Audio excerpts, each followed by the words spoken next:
Ik ga niet al het gras voor haar voeten wegmaaien. Ik ben ongelooflijk trots dat ik mag aankondigen. Een hele leuke, inspirerende spreker. Eva Gladek, dames en heren.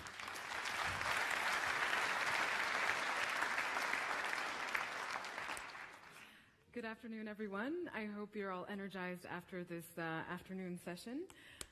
So my talk today, it's actually quite small on there, is called Cleantech Cities. And there's, I guess, two main points that I want to get through as a result through this talk. The first of which is that systems thinking is really important for actually maximizing the value that we can get out of clean technologies. And the second is that cities are one of the major intervention points where we can really make a change in transitioning to a sustainable future. And of course, what he also said, action is important. And that's also going to come through in one of my examples. So I'm going to start with a little bit of a broader introduction on clean tech, how it relates to the circular economy, and what that actually means. And then I'm going to explain a bit about one of the projects that we recently did in Amsterdam as a kind of inspiration of how you can apply this thinking in real life. So what exactly is clean tech? This conference is about Cleantech Tomorrow. Well, actually, it's technically a very vague term. It means just any technology that is slightly better than the previous generation of technologies we had. And that's also why we see that a lot of these eco-labels are now adding pluses and pluses. We have A+++++, because the original standard for A has gone up and up, which is a good thing because we have so much to technically improve. A lot of the technologies that we have nowadays were designed in a time when we had what we felt were infinite resources, and there's a good reason for that. This graph here shows the population of humans on the planet. I'm sure most of you have seen this. And it goes from very, very few people for most of human history, and then it skyrockets in an exponential growth pattern around the actually 1950s is when that major turning point happened. So in many of your lifetimes. And if you look at some of the technologies that were invented in this period, so the steam engine, for example, which was the beginning of the Industrial Revolution, it was invented at a time when we had only 600 million people on the planet. Plastics, invented a bit later, but we still only had 1.2 billion people. And the car, we had 1.6 billion people. So we designed these technologies when we really had a lot more resources available at our disposal. And this has led to a certain kind of pattern of development in the global system, which has led to basically the linear economy. This picture, I like it a lot because it shows how dominant humans have become on the planet. It shows all of the mammals by weight on Earth. And in the middle, the dark gray part, that's humans, that's us. And then the light gray part are basically our pets and livestock, so all the animals that we basically own and control. And then the remaining green ones, that's what's left of wild animals on the planet. This graphic here, if you take a look at what the linear economy really means, this is a graphic that we made over the course of the last year. We combined 300 different data sources to really understand what's linear about the economy, where are all these materials going. It shows basically the full mass balance of everything on the planet that we're consuming. So you can see that's quite a lot of consumption, and then on the right-hand side there's these very small lines. I wish I had a laser pointer because I would show exactly how little is getting recycled or recovered in reusable ways. So, of course, there's a lot of talk about the circular economy. It's also called by other names. You know, you hear blue economy, cradle to cradle, biomimicry, industrial ecology, which is my field of study. But all of it is really about the same thing. It's about figuring out how to change from the way that we were designing things in this universe of total abundance to actually recovering things and designing our economy like a natural ecosystem. Because at this point, our economy has actually combined with the natural ecosystem in such a way that it's dominating it. Of course, most of the talk about this is framed in terms of economic benefits. This graph shows something known as Kondratiev cycles. That was an economist who invented or discovered this pattern in our economy that we basically tend to have boom and bust cycles. And we've had a few of these major cycles now, 5 so far. And what has been shown to be a possible 6th cycle is eco-innovation. So basically, the technologies that we can discover now, like clean tech, which will solve a lot of these inefficiencies, That's one of the big potentials of the next wave of prosperity. And that's what a lot of people focus on. But that's not quite enough, because if we only focus on the sort of profitability fraction, we end up ignoring a part of the bigger system. And that's one of the things that I want to explain now. So how I actually got involved into sustainability, well, when I was 13, I was actually planning on becoming a research scientist. I was studying genetics, and I was planning on discovering new drugs, etc. And I did a lot of work with bacteria. So this shows a bacteria culture. On the left-hand side for you, sorry, there's an annoying clicking from my earring. I'll just take it off. On the left-hand side is a flask that has been inoculated. And on the right-hand side, you have a clear flask that just has growth medium. And the thing that always amazed me was that for most of the time after I would inoculate a flask, it would seem clear for hours and hours, for almost 24 hours. And then in the last half hour, it would suddenly become cloudy, and then I would only have a very small window to harvest the bacteria before they would all die. And that's because of this exponential growth pattern that bacteria have. So between the last doubling, when the flask is half full, one doubling suddenly makes it full, and the next doubling makes it 2 times over capacity. And that happens extremely quickly. And when I saw this pattern recurring in some other courses of mine on environmental science, which I also just showed relative to the population graph, these are known as hockey stick curves. So you can see this exponential growth pattern. And in nature, these are positive feedback loops that are reinforcing themselves. So like with reproduction, you have children, your children have children, those children have children, and it's when an action reinforces itself and makes more of itself. And you can see that basically for every single parameter that is relevant to human life, we have been experiencing exponential growth since around 1950. So there we have population GDP, CO2 concentration, floods, ozone depletion, resource use, water, fertilizer, paper, cars, and also ecological factors like loss of ocean ecosystems, loss of biodiversity, loss of forests, etc. All of these things are really interconnected, and they're resulting in some overshoot. So this is a well-known graphic from the Stockholm Resilience Center, which shows planetary boundaries. They've quantified 9 key planetary boundaries, and so far we're crossing 3. And you hear a lot about climate change, of course, but the one that is most severely aggravated is actually biodiversity loss. And aside from that, one that you don't hear about that often is the nitrogen cycle. We're actually putting 2.5 times more nitrogen into the environment than all of nature combined. So it's quite a lot. So this is quite a complex system with all of these different interacting parts.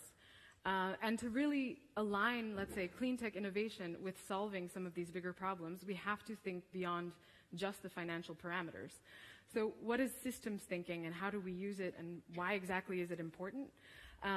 The basic idea, I'm not going to get into all of it, is that everything is connected. And when you have a system and you change one little thing, it has a ripple effect through the rest of the system. This is a little bit delayed. But okay, so a system is basically anything that has subcomponents that together form a larger whole. And that can be anything like your brain, for example, which is made of different, billions of brain cells that are individual. But together, they form a super behavior. Cities are also a system. The economy is a system. You can define smaller subsystems within systems.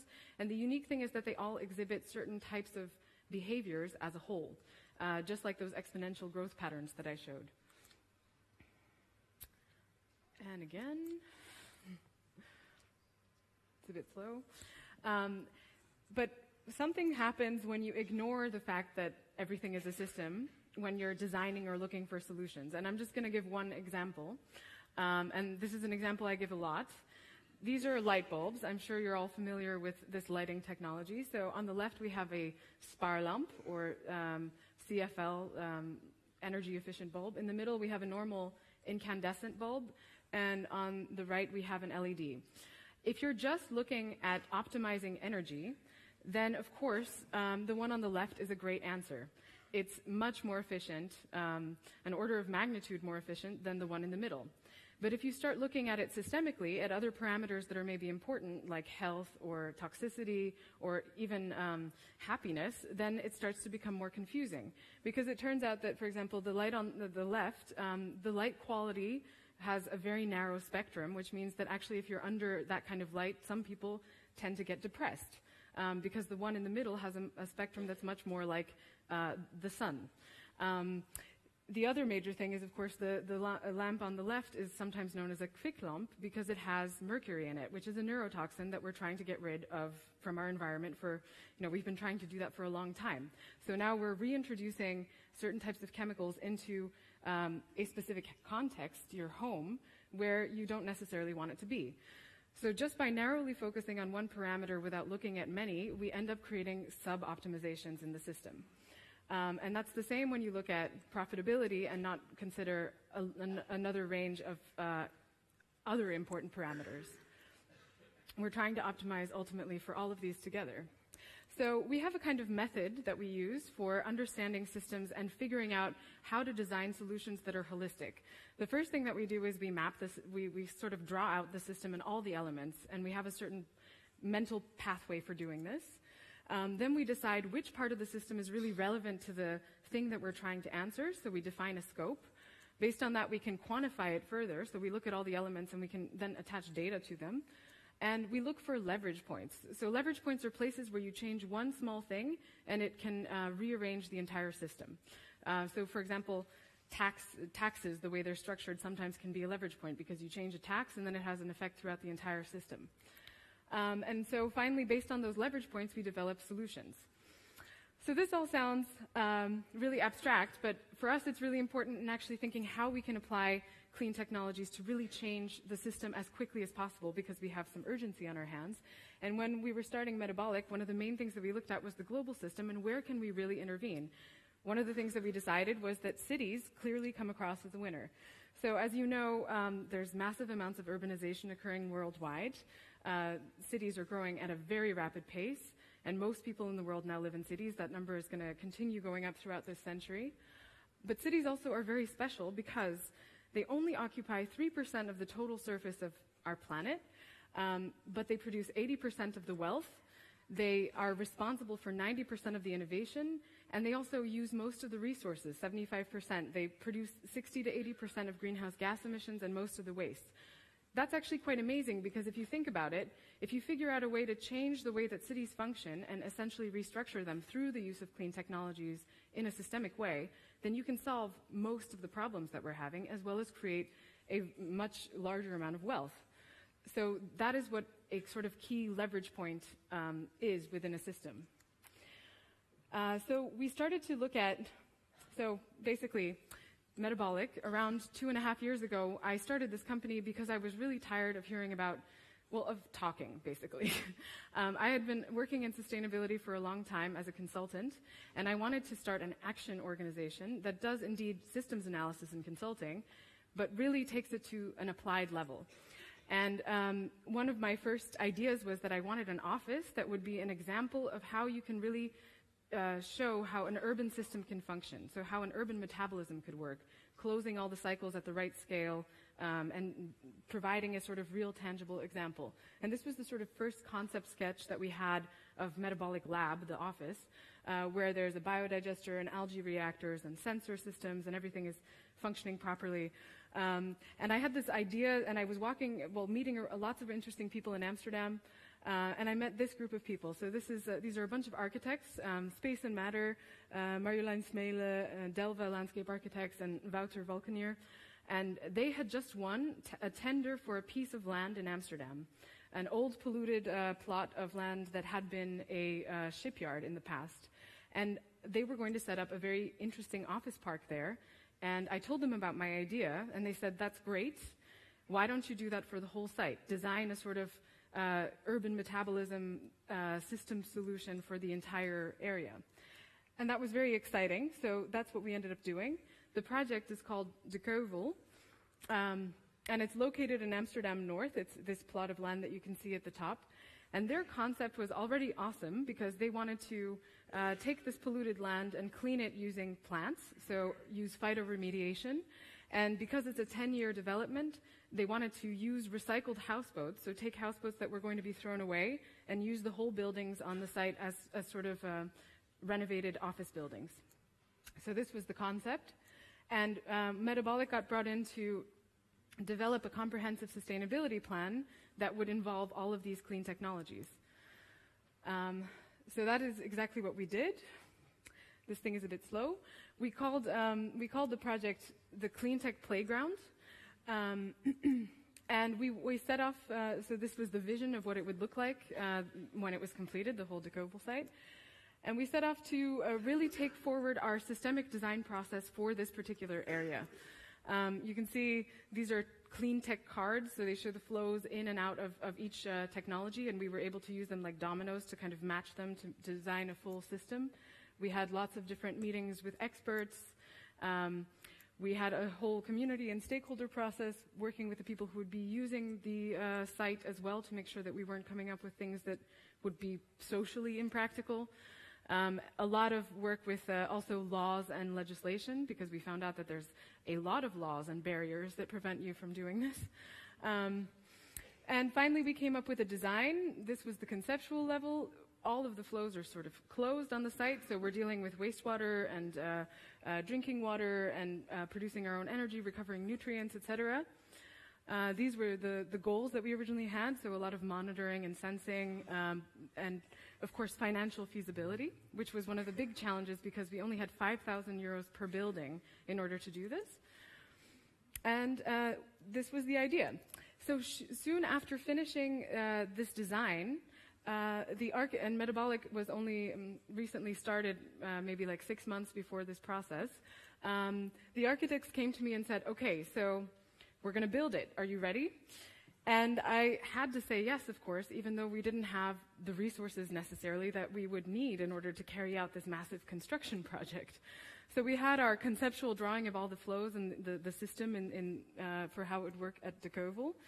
And we actually went off to do it. So this was the first boat that we got, the first houseboat. We bought it for €1. It wasn't in great shape, but it was worth more than €1. We had to, within a month, actually develop we had to turn into a sort of construction firm. So we had to get a big workshop. We started collecting all sorts of materials so that we would be able to actually build these things. We designed our own sensor systems and monitoring systems because that was part of the plan to also track all the resource flows.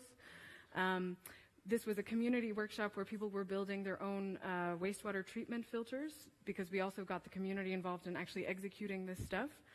And finally, November 2013, the boats went flying onto the land, which was a moment that we were all very excited about because we didn't know whether it would actually happen. It took a lot of preparation to get there. And it now exists. You can go there. This was right after the boats were placed on land. We still had a lot of renovation to do and reconstruction. They all had to be taken to a very high level of energy performance. And this is a picture of the site last summer, where it's now a very sort of central place where people come to, enjoy Amsterdam generally, but also learn about clean technologies and sustainability and how it can really be applied.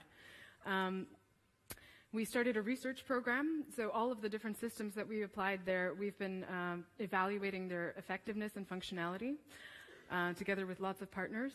And of course, the most important thing about this was the scaling potential of the whole project. Because it's not scalable on its own, it's really a kind of special example, it's a playground. But what it did was it changed the mindset of certain groups. This was a water innovation day at Pakhuis de Zwijger in Amsterdam last year. Which led to a sort of broader adoption of some of these principles. The goal ultimately is, like I said, to really treat cities as a leverage point, cities and regions, and figure out how to make these changes happen. So this is a picture of the waste flows in Amsterdam currently. Most of them are linear. And this is a picture of all the different possible circular closures that you can achieve. And it's not just about waste, obviously. It's how the waste interacts with energy, with food systems, etc. Because once you look at systemic solutions, you find that not only are you not causing additional problems, but you're finding additional benefits. So that's one of the reasons that it's so critical that we align both our financial goals for, let's say, clean technologies and innovation with the sort of broader systemic benefits of what's going on in the Earth system and how we can actually solve those issues. I'm going to cut this a little bit short because I don't want to get into this entirely, but this has resulted in a project called Circular Buiksloterham. So the area where De Keuvel is located is in a neighborhood called Buiksloterham, which is a post-industrial neighborhood, which looked like this in the 1970s and now is mostly empty plots, most of which are very polluted. And in the beginning of March, there's going to be a big signing event when a lot of the key stakeholders, like the city and the utilities, are going to ratify this plan and agree to actually move towards a circular city model for this whole area. So a broader clean tech playground, if you'd like, but for a 100-hectare part of the city. So this is the main gist of my story. Systems thinking is really important because we need to optimize for many different parameters at once, and cities are a really critical intervention point for moving to a sustainable society overall. And action is the key because there's enough talking going on these days. So thank you very much.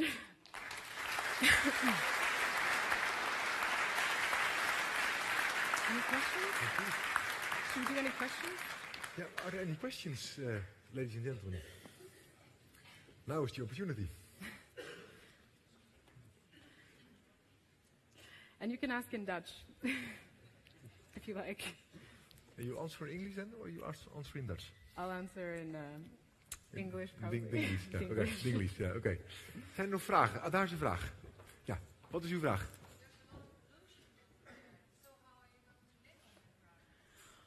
Yeah, there is a lot of pollution.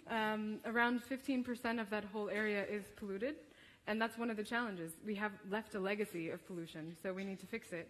On De Keuvel, we are using plants to clean the soil. That's a very long-term process, and it's not necessarily cost-effective. But there's other ways to biologically treat soil, for example, using mushrooms, etc., that you can experiment with. And that's one of the things that we want to do with Buiksloterham is try different techniques for remediating the soil. Because this is a problem around the world. And if you can come up with solutions here, then you can also export them. So. Nou, goeie vraag. Goede answer. Ja. Meer vragen? Ik zie daar... Ja, mevrouw. Kunt u heel luid spreken?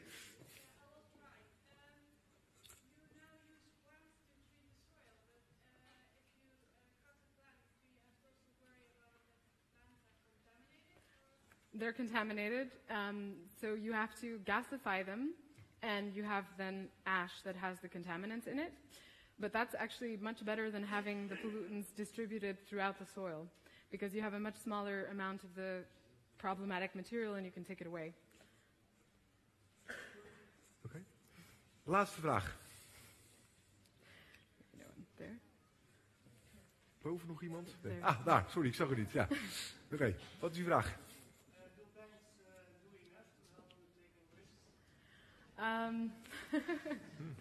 Well, that's one of the big barriers, I think, in general, is that people don't have such a huge appetite for risk, especially not these days. Triodos Bank did co-finance the De Keuvel project, so that's great. But we also had a good business model because it was based on rentals. But when you're really trying to come up with new systems and new technologies, it's much harder. We also do a lot of our own tech development, and then you really have to rely on seed funding and other sources of funding.